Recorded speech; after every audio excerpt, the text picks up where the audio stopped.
कहा जाता है कि मुसलमान अब कांग्रेस की तरफ उम्मीदों से देखने लगे हैं।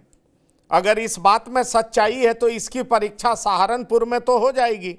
एक तरफ मायावती मतदाताओं से अपील कर रही हैं कि माजिद अली, इमरान मसूद तीसरे नंबर पे आएंगे पंकज।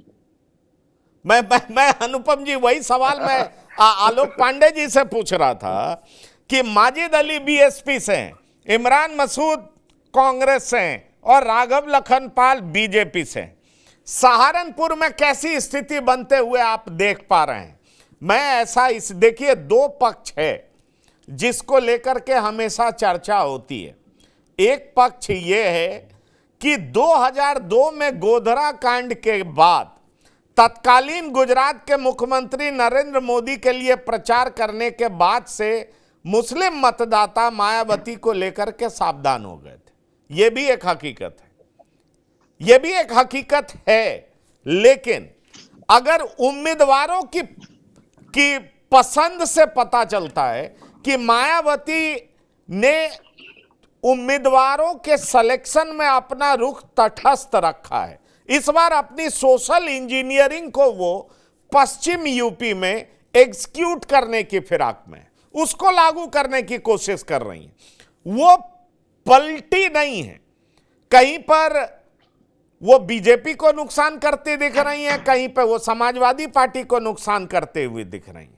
ऐसे में बड़ा सवाल ये उठता है डॉक्टर आलोक पांडे, मुसलमानों को भी पता होगा कि एसपी और कांग्रेस का पश्चिम यूपी में कोई वोट, कोई आधार वोट उस तरह का नहीं है। ऐसे में समाजवादी पार्टी के साथ मुसलमान मतदाता जाना चाहेगा क्या? या आप, मैं जो कह रहा हूं उसमें आप एक बड़ा परिवर्तन देख रहे हैं, समाजवादी पार्टी के साथ और कई सारी जातियां जा सकती हैं और उनके साथ मुसलमान भी जुड़ जाएंगे, क्या इस तरह की कोई संभावना आपको नजर आ रही है? पंकज जी, थोड़ा सा विश्लेषण करते हैं पहले सवर्णों की बात, क्योंकि सवर्ण बहुत नाराज है। चलो यही शुरू करते हैं। मैं बार बार देता हूँ, व्यक्तिगत देता हूँ। 2022 के चुनाव के 4 महीने पहले मेरे यहाँ के विधायक मेरी जमीन को लेकर के दूसरी पार्टी के पक्ष में थे और ऐसा संदेश गया कि विधायक भी छत्री थे और उन्होंने मेरी जमीन पर इस तरह का कुदृष्टि जलवाई। और ये मैटर पहुंचे लखनऊ तक, लखनऊ सचिवालय से फोन आया मेरे माँ के पास और विधायक जी को न्यूट्रल होना पड़ा। और मैंने अपने पिता से कहा कि जब रूलिंग पार्टी का विधायक हमारे अगेंस्ट है, आप उसे वोट मत दीजिए। मेरे पिता ने कहा मुझे मोदी का, योगी का चेहरा देख के वोट देना है। जो विधायक व्यक्तिगत हमसे नाराजगी थी उसको मेरे पिता ने वोट दी। इसलिए ये कहना कि सवर्ण नाराज है, गुर्जर नाराज है, जाट नाराज है, मैं इसको सीधे से नकारता हूँ। ये नाराजगी बाहर भले दिखे, लेकिन जब वो कमल का फूल देखेगा बटन वही दबेगी। चुनाव के बाद हम बात कर लेंगे। अब आते हैं मुसलमानों में। अखिलेश भाई ने बहुत बार साथ नहीं दिया, ना प्रयाग में दिया, ना और जगहों पर दिया, चुनाव के बाद कभी दिया है। मुसलमानों में भी नाराजगी है, लेकिन उनकी मजबूरी ये साइकिल की आदत है। साइकिल का चिन्ह देखते ही मुसलमान कुछ ज्यादा सोचता नहीं है, वो सोचता है इस पार्टी के साथ बने रहो, एक पार्टी के साथ उत्तर प्रदेश जुड़े रहने पर हमारी पूछ ज्यादा होगी राजनीतिक रूप से।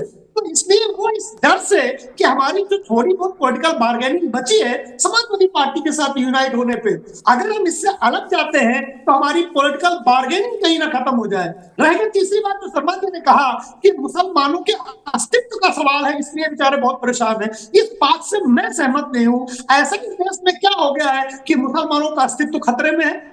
लॉ एंड ऑर्डर मेंटेन है, आराम से अपने धर्म का पालन कर रहे हैं, सारी व्यवस्थाएं ठीक है, सबसे ज्यादा योजनाओं में लाभ ले रहे हैं। तो ये जो एक सिनेरियो चल रहा है कि मुसलमानों के अस्तित्व का खतरा है, मैं मानता हूं कि ये ऐसी बात नहीं है। और चौथा, जो मुस्लिम महिलाएं हैं क्या चुप्पे से कमल का बटन दबा के आएंगी? देखना ये भी होगा, क्योंकि जो मुस्लिम मेजोरिटी जगहों पर विधानसभा में भारतीय जनता पार्टी जीती है, उसमें फीमेल का भी, मुस्लिम महिलाओं का भी बड़ा योगदान रहा। इसलिए बड़ा वेस्टर्न यूपी का चीजें बड़ी कॉम्प्लेक्स है, लेकिन मुझे लगता है कि भारतीय जनता पार्टी सपा बसपा के अलग होने के बाद जितने और गठबंधन बनेंगे, जितने और जातीय समीकरण बनेंगे, वो भारतीय जनता पार्टी को नहीं हरा पाएंगे। एक ही तरीका था कि सपा बसपा मिलकर लड़ते, तो भारतीय जनता पार्टी को जैसे 19 में 3 में रोक दिया था, इस बार 3 से कम में भी रोक सकते थे, लेकिन क्योंकि ये चीज नहीं हुई है, तो भारतीय जनता पार्टी का रथ रुकेगा नहीं। 1-2 सीटों की बात मैं नहीं कह सकता। नहीं, रथ रुकेगा नहीं, लेकिन पर मैं कुछ स्पेसिफिक सीट पर बात करना चाहूंगा। जैसे रामपुर है, रामपुर में बीजेपी के उम्मीदवार हिंदू हैं, घनश्याम लोधी, और समाजवादी पार्टी से मोहिबुल्लाह नदवी हैं, जो अभी अनुपम भाई कह रहे थे कि पठान है, और नहीं, जिसान खान पठान है, आप अनुपम जी वो कहना चाह रहे थे। अब मोहिबुल्लाह नदवी और जिसान खान में चूज करना होगा, तो मुस्लिम मतदाता किसको चूज करेंगे? अब आ जाइए मुरादाबाद में एन वक्त पे समाजवादी पार्टी ने प्रत्याशी बदल दिए, वहां एसटी हसन की जगह रुचि वीरा को दे दिया। अब सवाल उठता है कि मुसलमान मतदाता रुचि वीरा को वोट करेंगे या इरफान सैफी के साथ जाएंगे। अब चलिए, मैंने बात फिर से मैं पूछ रहा हूं सहारनपुर की, यहां पर मुस्लिम मतदाता इमरान मसूद को इसलिए वोट करेंगे क्योंकि वो कांग्रेस के प्रत्याशी हैं, या माजिद अली को वोट करेंगे क्योंकि वो बीएसपी से खड़े हैं? शाहनवाज चौधरी, मैं आपसे यह सवाल पूछता हूं। पंकज जी, देखिए, जैसा अभी मैं सुन रहा था आलोक जी को, बात सही है कि मुसलमान थोड़ी दुविधा में तो है, लेकिन वो मूर्ख नहीं है या उसे मूर्ख बनाया नहीं जा सकता है। वो बहुत कंसोलिडेटली वोट करने जा रहा है, ये तो बात सही है। उम्मीदवार हारे या जीते, और जिन भी आपने उम्मीदवारों के नाम लिए, इनमें से कोई भी ऐसा नहीं है जो अपने बलबूते अपने वोट पर चुनाव लड़ रहा है। ये सब लोग पार्टी के वोटर पर या पार्टी के सिंबल पर ही डिपेंड है। तो मुझे लगता है कि जहां पर भी उम्मीदवार कोई भी हो, मुसलमान ये नहीं देखेगा कि वहां मुस्लिम उम्मीदवार है, वो ये देखेगा कि कौन व्यक्ति बीजेपी को हराने की क्षमता रखता है। और ये बात सही है, इसको हमें स्वीकार करना पड़ेगा कि मुसलमान बीजेपी को हराने के लिए वोट कर रहा है, ना कि मतलब मैं आपके बातों को और बोल्ड लेटर में सामने रख रहा हूं कि मुसलमान मुस्लिम प्रत्याशी नहीं देखेगा, बल्कि ये देखेगा कि बीजेपी को कौन हरा सकता है, उसको वोट करेगा। बिल्कुल आप ये कहना चाह रहे हैं? बिल्कुल, इसलिए उन्हें फर्क नहीं पड़ रहा है कि वहां से मुस्लिम उम्मीदवार दिया, या जैसे मेरठ की बात की गई या मुरादाबाद की बात की गई, इससे उन्हें बिल्कुल फर्क नहीं पड़ रहा है। वो सिर्फ ये देख रहे हैं कि क्या ये उम्मीदवार बीजेपी को हराने में सक्षम है या नहीं है। मेरठ में भी बहुत जबरदस्त फाइट इंडिया गठबंधन दे रहा है। वैसे मैं वहां गया नहीं व्यक्तिगत रूप से, लेकिन मेरी टीम ने वहां से फीडबैक जो दिया, बहुत जबरदस्त कॉम्बिनेशन वहां भी बन रहा है। बाकी सीटों पर भी, जैसा मैंने पहले भी कहा, कि बीजेपी को भी फायदा होगा, और मतलब बीजेपी को भी नुकसान हो सकता है बीएसपी से, और समाजवादी को भी हो सकता है। वो आने वाला समय बताएगा, लेकिन ये कंफर्म है कि मुस्लिम वोट 90%, बल्कि मैं कहूंगा 95% कंसोलिडेट होने वाला है। 5% व्यक्तिगत वोट इधर उधर चला जाए तो चला जाए, इसको आप चुनाव के नतीजे के बाद हम डिस्कस कर सकते हैं। इसके बारे में बिल्कुल श्योर हूं मैं इस बारे में, और इसलिए वो मुसलमान बोल नहीं रहा है क्योंकि गिरीश शर्मा जी, कई हमारे व्यूअर्स लिख रहे हैं कि पश्चिम यूपी में मुस्लिम अगर दलित के साथ नहीं आएंगे तो बीजेपी को हराना मुश्किल है। कई हमारे व्यूअर्स लिख रहे हैं इसमें, और वो ये भी लिख रहे हैं कि कमलेश प्रसाद भारती लिख रहे हैं, मुस्लिम कितना भी कोशिश कर लेगा, सपा कांग्रेस में जाकर बीजेपी को कभी नहीं हरा पाएगा, क्योंकि दलित किसी भी हालत में बीएसपी को नहीं छोड़ेगा। दलित बीएसपी के साथ ही जाएगा। अगर मुस्लिम सपा और कांग्रेस के साथ जाएंगे तो बीजेपी नहीं हारेगी। एक व्यूअर्स हमारे ये भी लिख रहे हैं। अब सवाल ये उठता है कि इस बात में कितना दम है। यही बात तो अनुपम भाई भी कह रहे हैं, और मैंने जो सवाल पूछा, जिसका जवाब शाहनवाज चौधरी ने दिया कि मुसलमान नहीं देखेगा, मुसलमान पहले ये देखेगा कि बीजेपी को कौन हरा रहा है, उसको वोट करेगा। चाहे मुरादाबाद में उनको रुचि वीरा भले ही सामने दिखाई पड़े, अगर रुचि वीरा जीतती हुई या टक्कर देती हुई नजर आती हैं बीजेपी के प्रत्याशी कुंवर सर्वेश सिंह को, तो वहां बीएसपी के उम्मीदवार इरफान सैफी को मुसलमान वोट नहीं करेगा।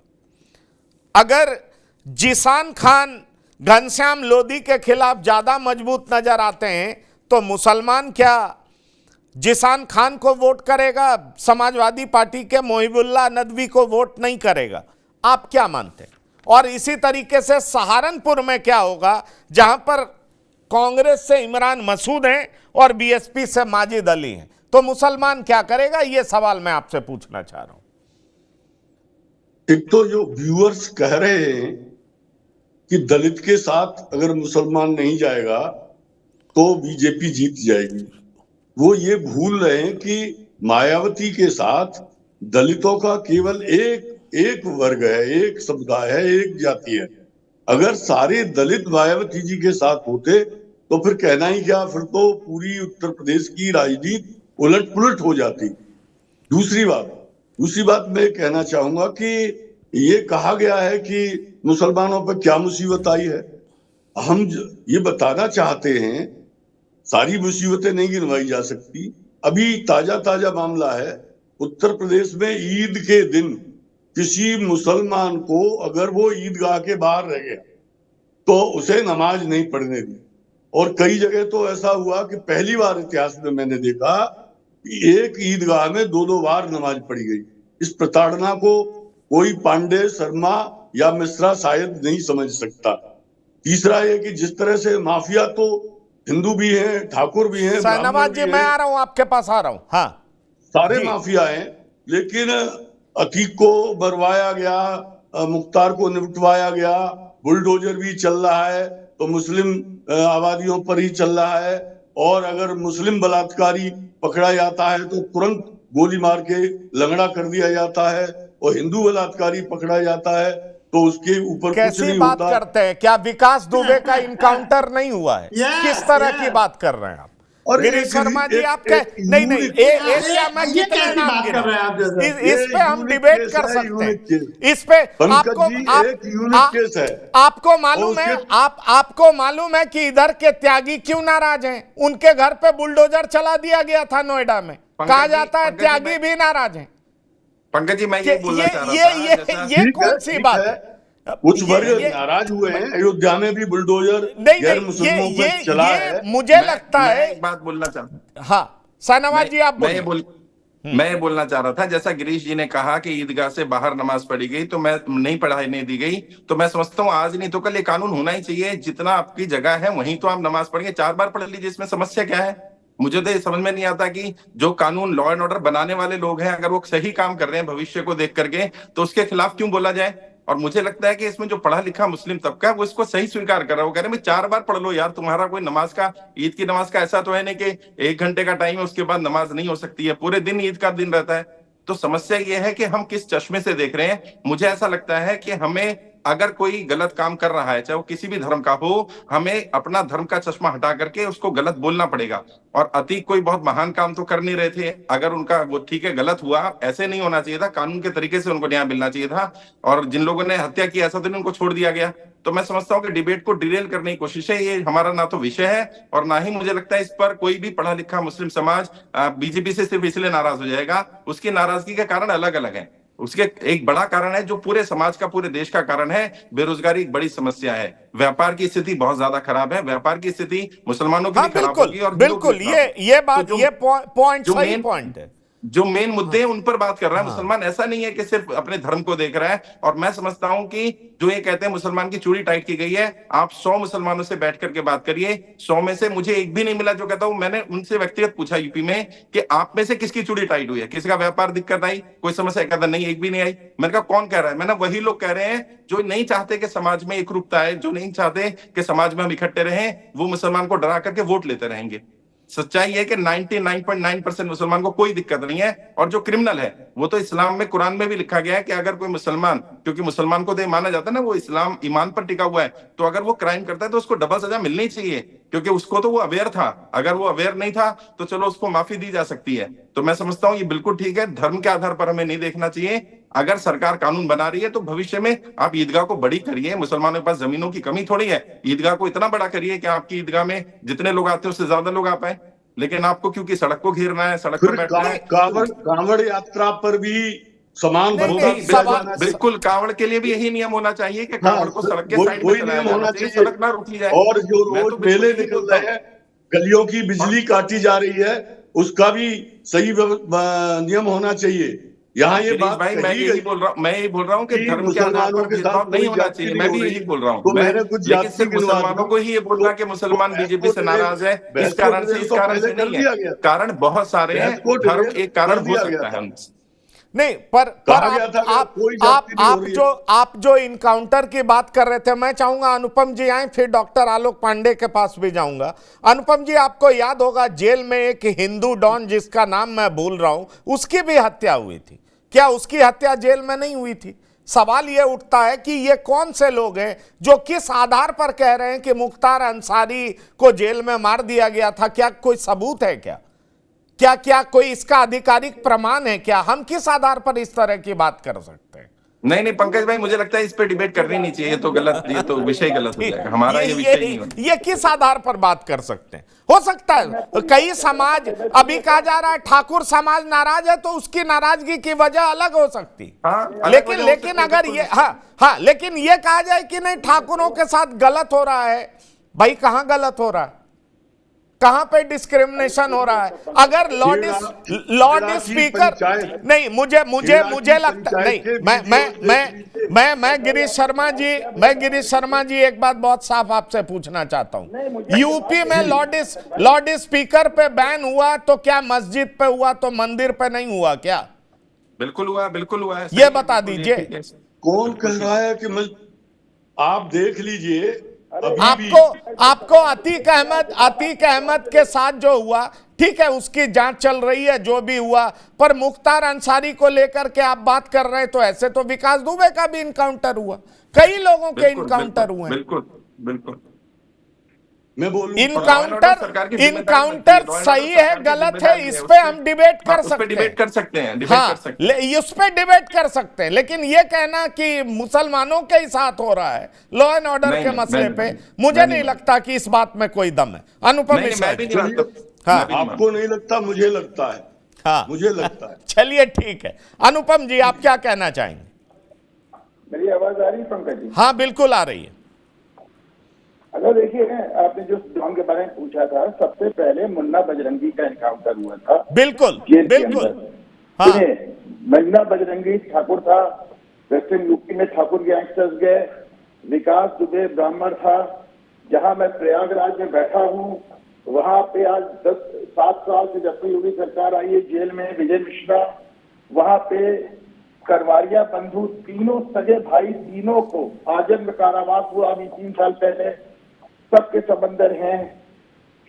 एक बात, दो मजेदार बातें हैं कि जो वहां पे आपके मुस्लिम कमेंटेटर बैठे हैं, उनको दिक्कत नहीं है अतीक अहमद के मारे जाने से, शर्मा जी को दिक्कत है। अच्छा, बताया अभी किसको दिक्कत है? शहनवाज साहब ने बताया कि वो लोग जिनको लगता है कि साथ बिल्कुल इस देश की जनता मिलजुल के ना रह पाए और इनको बांट के वोट लेते रहे, उन्हीं लोग को दिक्कत है। तो अब उन्होंने खुद ही बता दिया किसको दिक्कत है, और हमने नहीं, शहनवाज साहब ने बताया। पहली बात। नहीं, मैं मुस्लिम के नाते यहाँ रिप्रेजेंट नहीं कर रहा हूँ अनुपम जी, मैं मुस्लिम के नाते रिप्रेजेंट नहीं कर रहा हूँ, मैं वो जो सच है वो बोल रहा हूँ। क्या मेरी बात सुनिए शहनवाज भाई? हाँ, अभी तो मुझे शहनवाज साहब से भी एक सवाल पूछ रहा है। बहरहाल, तो अब वो एक इस तरह की बातें हैं कि ऐसा कर दिया तो ऐसा कर दिया। आज बंगाल में कल आपने देखा, रामनवमी के दिन शिव मंदिर पे हमला हो गया, तो अब उसको क्या कहा जाए? उसको तो ठीक है, जो हो रहा है सो हो रहा है, उसको वहां कह रहे नमाज भी पढ़ने दी गई, वहां कह रहे मंदिर पे ही हमला हो गया, तो एक अलग चीज है। तो उसका आप मायावती आई थी, मायावती ने होली दिवाली के सारे लाउड स्पीकर बैन कर दिए थे, बड़ी रिलीफ मिली थी साहब, हमको बड़ी सुकून मिला था, पागल हो जाते हैं इतनी जोर जोर आवाज सुन के। लेकिन अजान तो उन्होंने नहीं बैन किया था, सुप्रीम कोर्ट ने अजान बैन किया, सुप्रीम कोर्ट ने 5 टाइम की अजान बैन किया, वो आज तक इम्प्लीमेंट नहीं हुई, आज तक इम्प्लीमेंट नहीं हुई। आप पूरी तरह, लेकिन अगर सरकार चाहे तो क्या नहीं कर सकती है, लेकिन वो इस बीच को गो स्लो कर रही है। फिर एक चीज देखिए, सबसे बड़ी चीज, रिकॉर्ड आईएएस में सिलेक्शन हुआ इस बार मुसलमानों का, रिकॉर्ड। बिल्कुल, ये क्या कहता है? हाँ, ये क्या कहता है? लेकिन ये बात कैसे पसंद आ जाए भाई, कैसे पसंद? ये तो भाई तो अजीब बात हो रही है, मोदी राज में रिकॉर्ड सिलेक्शन आईएएस में हो रहा है, ये बात तो साथ फिर नैरेटिव ही सारा ध्वस्त हो गया पूरा, फिर कहे क्या हम उसको? तो अब ये तो अजीब सी बात है। अलबत्ता शहरवाल भाई, आपसे एक सवाल मुझको जरूर पूछना था। आपने जो 2 बातें कही उसमें थोड़ा सा coming back to the debate, ये हिंदू मुसलमान शर्मा जी के लिए छोड़ दे रहे हैं, मुझे डिबेट पे वापस आ जाते हैं। ये बताइए कि जैसे आपने कहा कि आप वेस्टर्न यूपी में हैं और पूरा का पूरा मुस्लिम वोट एनडीए के लिए, उसका इंडिया गठबंधन के लिए मन बना चुका है। दूसरी तरफ आपने ये भी कहा कि जो मुसलमान वोट है वो बेवकूफी नहीं करेगा, वो वहीं जाएगा जहां पे भाजपा हारेगी। तो क्या आप समाजवादी पार्टी के गठबंधन को वेस्टर्न यूपी में भाजपा को हराते हुए देख रहे हैं? देखिए, मैं पूरा वेस्टर्न यूपी तो नहीं जा पाया। मैं जिन 3 सीटों पर गया वहां मैंने ऐसा देखा कि मुस्लिम का जो, जैसे मैंने कहा, पहली बात तो खुलकर बात ही नहीं कर रहे थे, क्योंकि मेरा भी एक इंस्टीट्यूट है, मैं पॉलिटिशियंस को ट्रेनिंग देता हूं, तो मैं सभी पार्टियों के लोगों के बारे में बात करता हूं। मैंने उनको बताने की कोशिश की मैं न्यूट्रल व्यक्ति हूं, लेकिन फिर भी उनका मेरे सामने खुलना थोड़ा सा असहज महसूस कर रहे थे। फिर भी जिनसे मेरी बात हुई है, मुझे ऐसा लगता है कम से कम 5000 लोगों से अलग अलग जगह पर हम लोगों ने बात की। कई जगह पर तो हजार लोगों की सभाएं भी हमने की हैं अलग अलग मुद्दों पर लेकर के। जब मुस्लिम से बात करते हैं तो मुस्लिम सीधा ये बोलते हैं कि भाई देखेंगे, समय बताएगा। और जब उनसे अकेले में बात करते हैं तो अकेले में उनका इंडिकेशन ये रहता है कि जो बीजेपी को हराएगा हम उससे वोट करेंगे। मैंने एक जगह पूछा, जैसे मेरठ के बारे में, मेरे क्योंकि रिलेटिव रहते हैं, मैंने कहा वहां तो मुस्लिम कैंडिडेट ही नहीं है। कह रहे उससे फर्क ही नहीं पड़ रहा है, उन्होंने जो कैंडिडेट दिया है, जो बीजेपी को हरा सकता है हम उसे वोट देंगे। और ज्यादातर वोट जो है वो इंडिया गठबंधन के फेवर में कंसोलिडेट हो रहा है। जैसे रामपुर की सीट है या मुरादाबाद की सीट है, वहां पर हो सकता है कि थोड़ा बहुत मुस्लिम वोट, मतलब रामपुर और सहारनपुर की सीट पर वहां हो सकता है मुस्लिम वोट डिवाइड हो जाए बीएसपी और समाजवादी में, लेकिन बीएसपी में बहुत कम जाने वाला है। मतलब 10% मुस्लिम वोट भी नहीं मिलेगा बीएसपी को, मुझे ऐसा लगता है, ये मेरी ऑब्जर्वेशन है। तो वहां भी कांटे की टक्कर रहेगी। सहारनपुर पे हो सकता है कि इंडिया गठबंधन सेकंड पोजीशन पे रहे, मतलब बीजेपी और इंडिया गठबंधन में ही फाइट है दोनों सीटों पर। आप कह रहे हैं तीसरे नंबर पे जाएंगे, तो चुनाव के नतीजे देखेंगे।